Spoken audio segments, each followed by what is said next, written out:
Hoy, 25 de noviembre, es el Día Internacional de la Eliminación de la Violencia contra la Mujer y como psicóloga me gustaría aclarar ciertas cuestiones.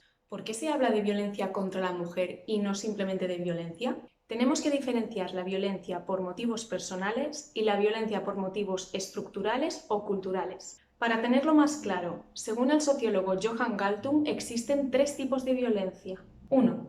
Violencia directa. Son actos violentos ejercidos por una persona concreta y son actos claramente visibles. 2. Violencia estructural. Se produce cuando las instituciones no pueden satisfacer las necesidades básicas de un determinado colectivo. Estaríamos hablando de leyes, de vivienda, de empleo, de sanidad, educación. 3. Violencia cultural o simbólica. Se produce cuando una sociedad legitima la violencia hacia un determinado colectivo a través de prejuicios y actitudes discriminatorias. A menudo la violencia directa tiene un origen en la violencia cultural y o estructural, ya que se produce un abuso o una desigualdad sobre un determinado colectivo y se perpetúa en el tiempo de forma sistemática. Ejemplos claros de esto son el racismo, la homofobia, el clasismo o el machismo. Por tanto, al igual que es necesario un Día del Orgullo para reflexionar sobre las violencias y discriminaciones que aún sufre este colectivo, también es necesario un día como hoy para reflexionar como personas individuales y como sociedad y ver todo lo que nos queda por avanzar en el ámbito de las desigualdades de género. Y esto no quiere decir que el hombre no sufra violencia, pero esta suele ser por motivos personales y no por motivos estructurales o culturales. Tenemos que combatir todo tipo de violencia, pero como las causas son diferentes, se han de abordar de manera distinta. Según las Naciones Unidas, 1 de cada 3 mujeres ha sufrido abusos a lo largo de su vida solo por el hecho de ser mujer.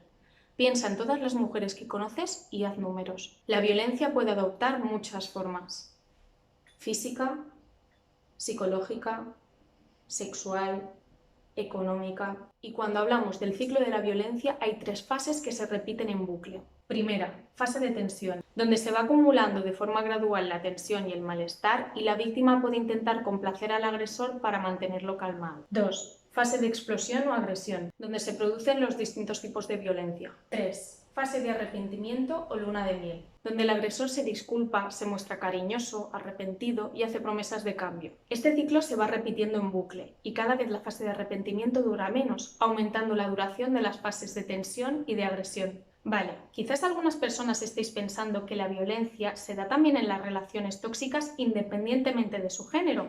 Entonces, ¿por qué se habla de violencia hacia la mujer y no de violencia en la pareja? La violencia de género puede darse dentro de la pareja, pero también puede darse fuera de ella. Lo podemos ver en el acoso callejero, en el ocio nocturno, en la pornografía, en el ámbito laboral, legal, sanitario, en los medios de comunicación, en los roles familiares. Y se sufre solo por el mero hecho de ser mujer. Como ya hemos hablado antes, a lo largo de la historia las mujeres han estado en una situación de desigualdad respecto a los hombres.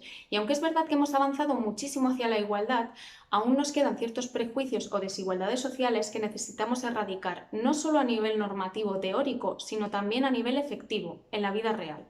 De hecho, en las consultas de psicología se está observando un retroceso y cada vez hay más machismo en las parejas jóvenes. ¿Por qué el machismo también afecta a los hombres? Porque exige que las personas nos comportemos y nos expresemos de una manera u otra en función del género, definiendo lo que se considera masculino o femenino. Y esto se traduce en roles y estereotipos de género que sí, también afectan a los hombres. Para terminar, me gustaría aclarar que el feminismo no es el término opuesto al machismo. Lo explico. El machismo es un sistema de creencias en el que se considera que el hombre está por encima de la mujer, otorgándole más privilegios.